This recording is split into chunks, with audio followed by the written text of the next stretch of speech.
Okay, hello everyone. So welcome to the series of interview questions on OOPS. So today questions is asked in an interview about constructor.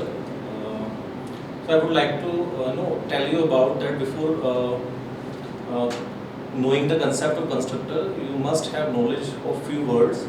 Like you can consider it as a prerequisites. So you must have knowledge on like classes, objects. You also know about instance variables, and you also know about some how to create objects in Java. So if you have knowledge on these concepts or these little things, you will easily understand what I'm going to tell you.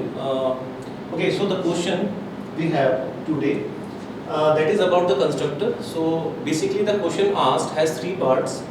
First is like what is a constructor and how we gonna create the constructor in the Java, and third one is the different types of Java constructors in Java. So we have a question and it has three parts, and we will try to understand it by breaking the question in three parts. Okay, so first of all we will try to understand what is a constructor in Java. So here it is. What is a constructor in Java? Basically, constructor is a special method in Java. Like unlike other methods which have a return type, constructor doesn't have a return type. And definitely, if I talk about the name of a constructor in Java, definitely the same as we have a class name. So if we are going to create a constructor in Java, it must have the same name as the class itself. And most important thing, what a constructor does in Java, the role of a constructor. So the role of a constructor in Java is to initiate the objects, or indirectly you are initializing the values of instance variables. I just like to focus your attention on the thing like instance variables. What it is, if you are making a variables in a class directly, so these variables are called like this. We have a class student. Okay, now we have not declare any variables here. We don't have any instance variable. Like if we declare a class student, a class, and if we defining a variable in it itself in that particular class, that variable is called instance variable. So if we have a instance variables and we have not defining, we only declaring the variable in the class, there is a special method that's called constructor in Java that will initialize the value of that instance variables, and we know that instance variable definitely the part of object itself. Okay, so I just previously I just told you that you have knowledge of how to create object in Java. So here is the syntax written here. Like if we have a class student, we have a class and then we have a reference variable s1 of class type s. Okay, now this is a keyword new which is there to create objects, and this one is a constructor. How it is a constructor? This is a special method. Whenever there is a method, there also have a parenthesis. So we can easily understand that this is a method with the same name as the class itself.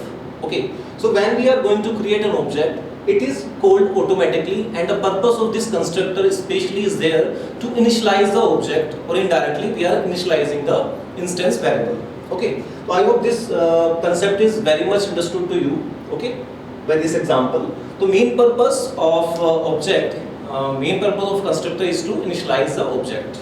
Okay, next. So if we talk about how to create constructor in Java, basically there are three rules.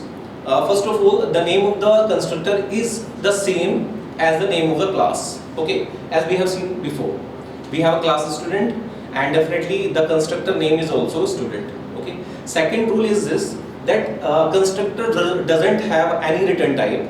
Okay. Unlike any method in Java which have int, float, return type, or if it is not returning any type, then we will assign void.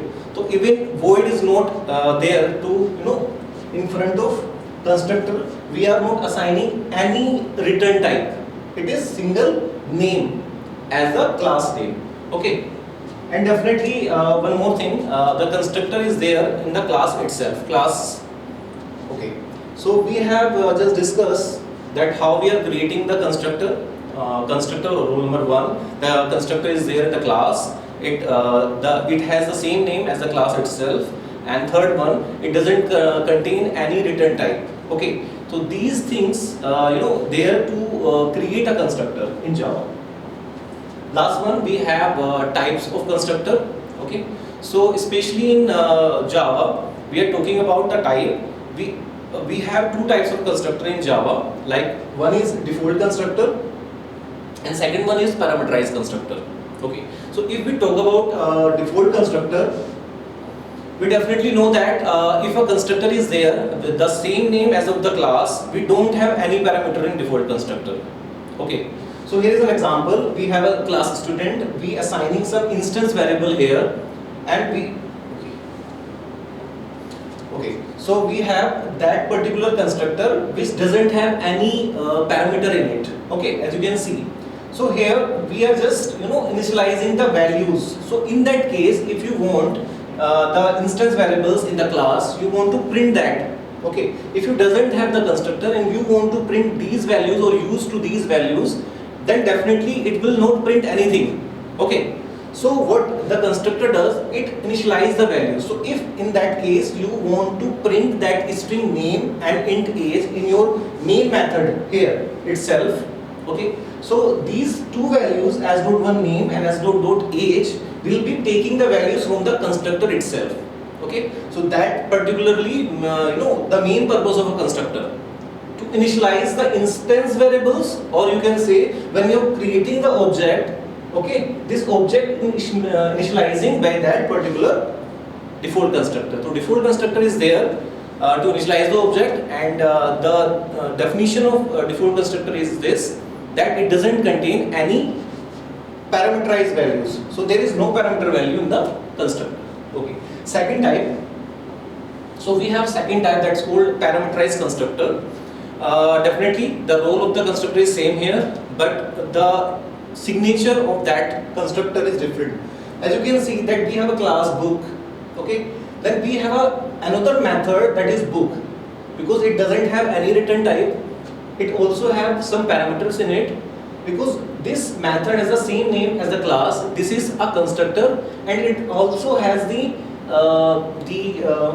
parameter values. So it is a parameterized constructor. The functionality is the same as the default constructor does. The same thing done by the parameterized constructor. It will there, we have a instance variables, string title, double price. These are instance variables we are creating. Okay, so we don't have here the main method, but if you are creating your main method and you are creating the object, at that time we are passing the values to these two, string t, p. Okay, so as you can see, we have itself the method here, void show, and we are trying to utilize this title and price. These values will be taken by from where? From here, the parameterized constructor. Okay, so I hope you will have the knowledge of constructor concept in Java. We have discussed here what is the constructor, the role of the constructor, how we create constructor in Java, and what are the different types of constructor. I hope you understand well. Thank you very much.